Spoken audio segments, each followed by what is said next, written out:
Bonjour tout le monde.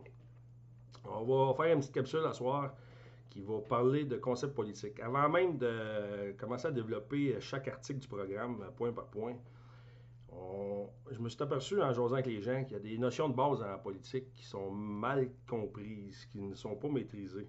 À savoir certaines notions telles que les types d'État, le type ou les types d'État qui existent, les types de régimes politiques, on pourrait dire, ou les sortes de régimes politiques, qu'est-ce qui est la notion de constitution, qu'est-ce qu'il y a aussi. Avant d'en venir à l'idéologie ou la philosophie politique, ça serait bien de comprendre ces notions de base-là en sciences politiques.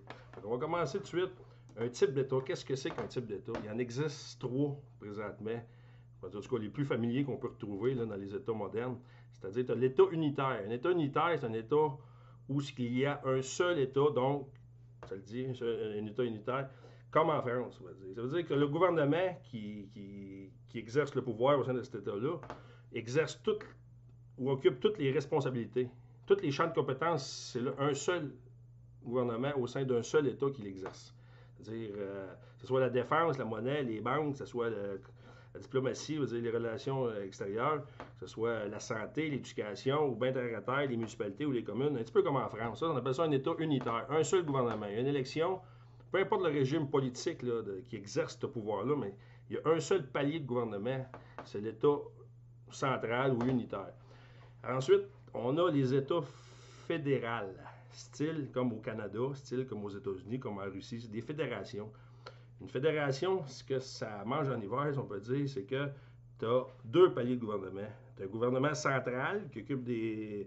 Ou qui a la responsabilité de s'occuper des.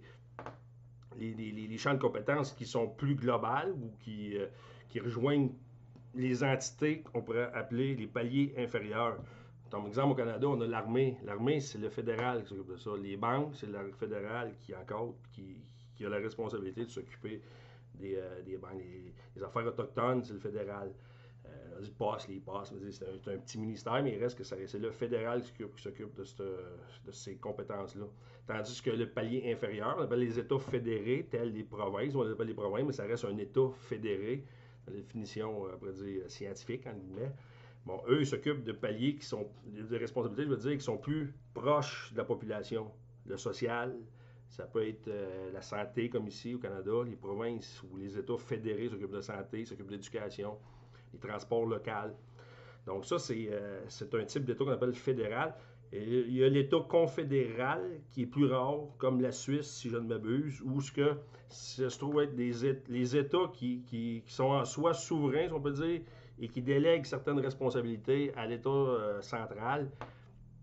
Mais ça rejoint pas mal un État fédéral, un État confédéral. C'est juste qu'en principe, là, ou en pratique, c'est peut-être différent, mais en théorie, c'est que les États fédérés gardent leur souveraineté, mais qui délèguent certains de leurs pouvoirs à l'État central. On pourrait dire quasiment comme l'Union européenne, elle pourrait ressembler à une confédération. Plus ça va, plus que il reste l'Allemagne, la France conservent sa souveraineté, leur souveraineté, mais ils délèguent beaucoup de leurs compétences à l'État central qui a son siège à Bruxelles, qu'on pourrait qualifier d'État confédéral, qui s'enligne de jour en jour justement vers un État fédéral.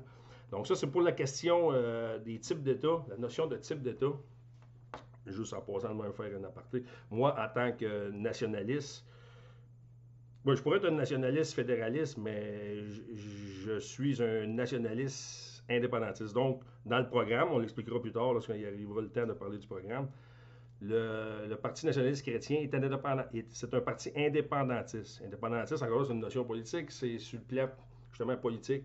Mais ce qu'on souhaite, c'est que toutes les compétences, toutes les responsabilités soient, on va dire en guillemets, rapatriées à Québec, à l'État fédéré, qui deviendrait un État indépendant, un État souverain. Juridiquement parlant, lorsqu'on parle d'État, c'est un État souverain. Lorsqu'il est indépendant, on pourrait dire l'indépendance, c'est plus la politique, l'indépendance politique ou nationale, tandis que l'État en soi, on dit un État souverain. Donc, je suis souverainiste. Donc, je souhaiterais que l'État québécois devienne un État unitaire, c'est-à-dire avec un seul palier de gouvernement qui s'octroierait tous les champs de compétences, toutes les responsabilités. Fait qu'on ferme la parenthèse en lien avec le programme. On va ensuite parler de régime politique. Les régimes politiques, il n'y en a pas beaucoup non plus. Il en existe peut-être 3-4, là. Il y a d'abord le régime dans lequel on vit, c'est une monarchie parlementaire, encore appelée démocratie parlementaire. C'est-à-dire qu'on a un régime avec ah oui, il faudrait parler aussi de la tripartie, on pourrait dire, ou la séparation des pouvoirs, c'est-à-dire tu as le pouvoir exécutif au sein d'un gouvernement, tu as le pouvoir législatif, tu as le pouvoir judiciaire. Le pouvoir exécutif, c'est vraiment les gens qui exercent le pouvoir, on pourrait dire, c'est le gouvernement en soi. Ça, c'est le pouvoir exécutif. Le pouvoir législatif, c'est les gens qui légifèrent, c'est-à-dire c'est les gens qui décident, qui réfléchissent, qui proposent les lois, qui les soumettent au Parlement, puis suite à ça, ben, le gouvernement les applique. Nous, c'est un petit peu une monarchie parlementaire ou une démocratie parlementaire, c'est un petit peu confus à ce niveau-là. C'est que le gouvernement, il est redevable à l'Assemblée législative, il est redevable au Parlement.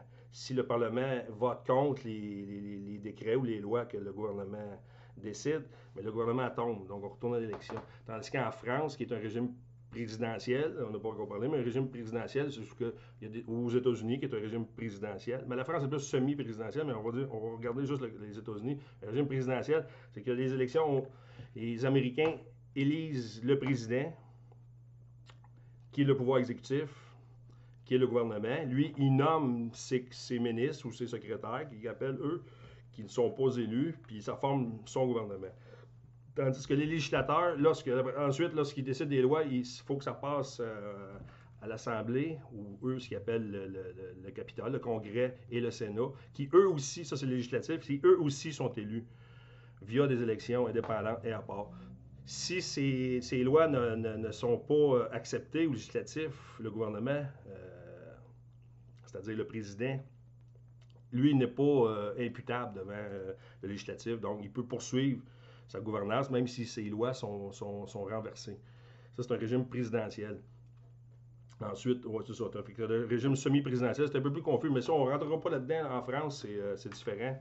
Et pour ce qui est des régimes politiques, c'est à peu près les deux plus importants. Le régime parlementaire, comme au Canada, comme en Grande-Bretagne, et où ce que le pouvoir législatif et exécutif est un petit peu confus, c'est-à-dire que nous, on élit seulement que des députés au législatif et par droit coutumier, la majorité ou le parti majoritaire à l'Assemblée nationale ou à la Chambre des communes à Ottawa, ils décident, ils forment le gouvernement. C'est-à-dire que ce parti-là nomme ses ministres au sein de son parti, puis ça forme le gouvernement. Mais il reste que tous ces gens-là, ils siègent à la même place. C'est sûr qu'il y a le bunker qui appelle, le gouvernement il se réunit, il y a des conseils des ministres qui sont ailleurs. Mais pour ce qui est des élections, c'est une seule façon d'élire. On n'élit pas notre premier ministre et nos ministres. On élit les députés. Puis suite à ça, ben, la tradition, la coutume, fait en sorte qu'il y ait un gouvernement qui se forme. Ça, c'est le régime politique. Ensuite, qu'est-ce qu'une constitution? Une constitution, c'est que lorsqu'il y a création ou mise sur pied d'un État, les gens, les idéologues ou les pères qu'on pourrait appeler de la Confédération, comme ce fut notre cas, nous ici au Canada, décident du fonctionnement du système politique, à la fois sur son plan étatique et à la fois sur son plan du régime. Nous ici, ce que nos pères de la Confédération ont décidé en 1867, avec lorsque la Grande-Bretagne, c'est une loi, au fond, l'acte d'Amérique du Nord britannique, ça reste une loi de la Grande-Bretagne. Ils ont décidé de mettre sur pied un nouveau régime politique ici, un nouvel État. C'est l'État fédéral canadien, qui son vrai nom en réalité, c'est l'Amérique du Nord britannique, en 1867. Bon, dans ce document-là, ça l'explique très bien comment que les pouvoirs sont partagés entre le palier fédéral et les provinces, les paliers inférieurs qui se trouvent les États fédérés. Mais il y a beaucoup dans cette constitution-là, la nôtre, il y a beaucoup de lois non écrites, de façons de procéder non écrites. Exemple, justement, le premier ministre, il n'est pas cité nulle part. Nous, ce qu'on a, c'est un gouverneur général en conseil. Le conseil, en soi, c'est le gouvernement qui, comme j'ai dit, par coutume, est déterminé de par la majorité des parlementaires, le parti majoritaire qui est à l'Assemblée nationale ou à la Chambre des communes d'Ottawa, qui forme le gouvernement. Donc ça, c'est du droit coutumier. Mais une constitution, en gros, c'est ça que ça fait. Après ça, ben oui, je n'ai pas parlé, j'ai 4 lignes sur mon cartable. mais je ne l'avais pas écrit, je veux dire, il y a aussi le mode électoral. Il y a plusieurs façons de choisir nos représentants. Puis il y a plusieurs aussi façons à ce que nos représentants ou nous, comme citoyens, décidons de, de déterminer nos lois, nos législations. On parle de démocratie. On parle de démocratie représentative. Nous, c'est une démocratie représentative au Canada. C'est-à-dire que chaque circonscription, il y a un député, un représentant qui représente les électeurs. C'est ça, lui, c'est d'où le représentatif. C'est-à-dire, lui, il représente les électeurs. Il y en a qui prétendent qu'une démocratie qui appelle dite participative, où ce que chaque décision ou chaque loi serait décidée par l'ensemble des citoyens via référendum, ça serait mieux. Moi, je ne suis pas de cet avis-là. Déjà que les jeunes ne s'intéressent plus ou moins pas à la politique. J'ai été conseiller municipal et je vous dis que dans un petit village, il n'y a pas personne qui va là. Les gens ne lisent pas le procès-verbal.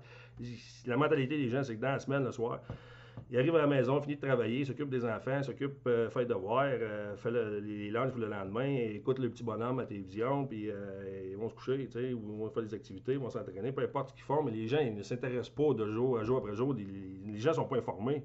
Eux, ce qu'ils font, nous, ce qu'on fait, les citoyens, on fait confiance à des représentants. On fait confiance à nos représentants. Puis après ça, on lui donne un mandat, puis après ça, s'ils sont pas bons, on lui indique le chemin de sortie, puis on les indique la porte. C'est ça notre démocratie. Là, le temps file, je sais que j'ai juste 15 minutes pour jaser. Moi, pour conclure là-dessus, ce que je dis, c'est que notre régime politique qu'on a, c'est le contenant. Pas juste le nôtre, mais partout. C'est ça qu'on appelle le contenant. Le contenant n'est pas problématique. Je ne vois pas de problème avec le système de démocratie parlementaire et comme je disais tantôt, je souhaite d'avoir un État québécois indépendant, donc je suis pour l'État unitaire québécois. C'est juste à ce niveau-là que je souhaiterais des changements comme indépendantiste, comme souverainiste, mais ça se limite juste à ça. Le régime en soi, il demeurerait le même, 125 circonscriptions, le même mode de fonctionnement électoral. Ce qu'on souhaite, nous, comme indépendantistes, c'est d'avoir les pouvoirs qui à Ottawa et les rapatrier à Québec. L'armée, les banques, essentiellement, politique étrangère, c'est ça qu'on veut. C'est ça qu'on veut ici, nous autres. Toutes les politiques d'immigration, on veut les déterminer nous-mêmes. Puis, ouais. Fait que je pense que j'ai peut-être fait le tour de la question. Pour donner un exemple, il y a un véhicule, là, mettons un argument pour réfuter les thèses de ceux qui sont partisans de la démocratie participative, comme de quoi ça serait meilleur. C'est comme je dis, c'est pas le contenant qui est problématique, c'est le contenu. C'est ce qu'il y a dedans qui marche pas. C'est comme tu aurais une bouteille, tu mets du jus dedans, le jus est pourri, le jus est passé de date. Même si je changerais le contenant, une bouteille de verre, bouteille de vitre, bouteille de plastique, de carton ciré, ça va faire, ça changera pas le contenu. Nous, ce qu'on veut, c'est de sortir les gens à l'Assemblée nationale. Les gens à l'Assemblée nationale, il faut lui indiquer le chemin de sortie, il faut faire le ménage. Là, on va dire, c'est comme le jus que je viens de parler tantôt, il est comme un petit peu passé date, là, c'est des ultra corrompus, là, ce jus-là. Donc, c'est pas, les institutions en soi, on y touche pas. On ne commencerait pas à perdre du temps avec ça. Là. Les institutions politiques, le Parlement nous appartient. Au Québec, le Parlement, ça nous autres, ça nous représente. Ça s'appelle justement l'Assemblée nationale. Donc, il s'agit d'une façon ou d'une autre, il faut reprendre le contrôle de ce Parlement-là. Ben, on garde exactement le même système, mis à part le fait qu'on soit souverainiste. Qu'est-ce que je voulais dire aussi en lien avec. Écrit pas bien. Ah oui, par rapport à l'échiquier, gauche-droite. On oublie ça. Gauche-droite, extrême gauche, extrême droite. Gars, on s'en fout, là. On les voit aller, ces gens-là. Là. Ça fait 50 ans, là, depuis la Révolution tranquille. Là, gars, c'est toute la même affaire. Là. Il n'y a pas plus de gauche. Il y a un programme à gauche, mais ils arrivent au pouvoir, ils sont à droite. Puis l'autre qui est à droite, son programme, puis qui arrive au pouvoir, il est à gauche. Puis c'est toute de la bullshit. Toute de la bullshit. Là, l'enjeu présentement, c'est pas compliqué. C'est es-tu nationaliste ou tu es mondialiste? Est-ce que tu souhaites que ton Assemblée nationale fasse les lois pour toi ou est-ce que tu souhaites que ton Assemblée nationale délègue ses pouvoirs à l'ONU, c'est-à-dire à l'OMS, à l'UNESCO, au GEIC, ça veut dire le groupe de débiles environnemental qui prétendent que là, les pets de vache, ça réchauffe la planète. Excusez le sac. Là. Donc, c'est ça. La question est là. Nationaliste ou mondialiste? C'est-à-dire Parti nationaliste chrétien ou CAC, PLQ, PQ, c'est quoi là, QS, toute sa chiasse-là. Ça, c'est travailler la même équipe. C'est un semblant de démocratie qu'on vit là présentement. Il est là le problème. C'est pas les institutions, c'est nos partis politiques, c'est nos politiciens qu'il faut sortir de là. Donc, je conclue sur ce et je reviendrai plus tard pour le programme. Bonne journée, bonsoir.